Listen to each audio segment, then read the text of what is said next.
Our target audience is mainstream white British middle to working class 15 to 20-year-old women. We have chosen to target women because they are stereotypically more vulnerable, emotional, and easier scared than men. Our film could also potentially scare anyone under the age of 15, and because our actors are quite young, it would not appeal to those above 20. We have chosen to target a mainstream audience because it is the most prevailing in society. Therefore, they would have the most interest in the film. We have decided to have a working to middle class audience because the film suits them, since our main character is from that social class. Our target audience is white British because all of our actors are of that ethnicity, so it would be more appealing to those of the same ethnicity. Our title suits the psychothriller genre as well as our target audience because of the word association with vengeance for him. This intrigues the audience to find out more about why he wants vengeance and also who him is. The title font, style, and colour also suits the genre and target audience because it has very bold, clear lettering with rough edges. This means that it creates the element of suspense and fear within the audience, enhancing the psychological aspect of our opening sequence. A film that uses a similar font to the one we used is from the film Seven by David Fincher in 1995. In Seven, Fincher uses the similar rough lettering to enhance the crazy psychotic effect. Our characters are conventional for our target audience because we use a white female character, which in the majority of psychological thrillers is the main character. This then draws in audiences from other psychological thrillers such as Gone Girl and Psycho, since in both of these thrillers the main character is a white female. All of these female characters fit in with the stereotypical idea of women being the victim in this genre. The audience is then continuously drawn in by the characters in each film by having similar traits, such as hair colour and skin type. This conveys mystery and suspicion, unsettling the audience. Our group used numerous psychothriller themes.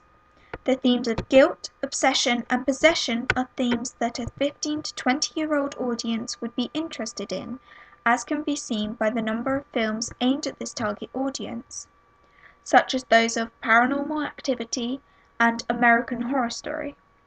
You can see the main character's guilt as she starts popping pills to keep her anxiety, depression, and paranoia at bay, whereas all the things she's seeing is really reality, quite like Paranormal Activity. Therefore, it would attract their audience to our film. In every psychothriller, there is a wide variety of camera shots, angles, and movements. One of the most typical movements is panning. Panning is used to show how the character moves and makes the scene more interesting, as it gives the audience something to watch for a longer period of time. Another psychothriller that uses this is Split. It creates a spinning sensation for the audience, making them feel as if the film has become part of their reality. Our editing techniques fit the psychothriller conventions very well, since it makes the audience sit on the edge of their seat. Our editing also amplifies the Enigma code because it messes with the audience's head. So does Split, which makes the audience feel as if the film is their reality. We made sure that all costumes worn were conventional.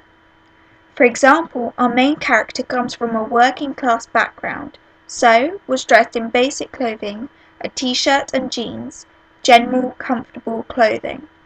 However, to contrast this, we use multiple techniques such as layering and flashing effects to contradict the idea of normality, therefore portraying the character's instability, giving the audience a clue that something is haunting her psychologically, fitting into the Enigma code. A film that uses costume in a similar way to give the audience a sense of normality, but also an underlying foreshadow effect of mental instability, is Gone Girl. In this film, the use of the main character Amy's casual clothing is how she tries to hide the mental issues she has. This interlinks with our opening sequence, as the costume of the character hides any kind of underlying issues which may conflict with normality. We used a variety of props, including a phone with earbuds. We used this to convey how the main character wants to disassociate herself with reality. We then continued with this theme by introducing the main character taking pills. This portrays her instability and paranoia. It also hints at the idea of a psychological thriller. Overall, I believe that we were successful in attracting and addressing our target audience. In my opinion, I think that I could have improved in furthering our variety of camera shots. For example, having an extreme close-up of the main character's eyes to portray emotions. Also, if I had focused a little more on the mise-en-scene, because in one scene you can see people walking in the background. Although this is not dramatical since it was filmed in a public area, it could have been avoided so that no one was seen. On the other hand, I believe that we followed the rules of continuity to perfection, which really helped the flow of the film, which in turn attracted the audience into watching further into the film.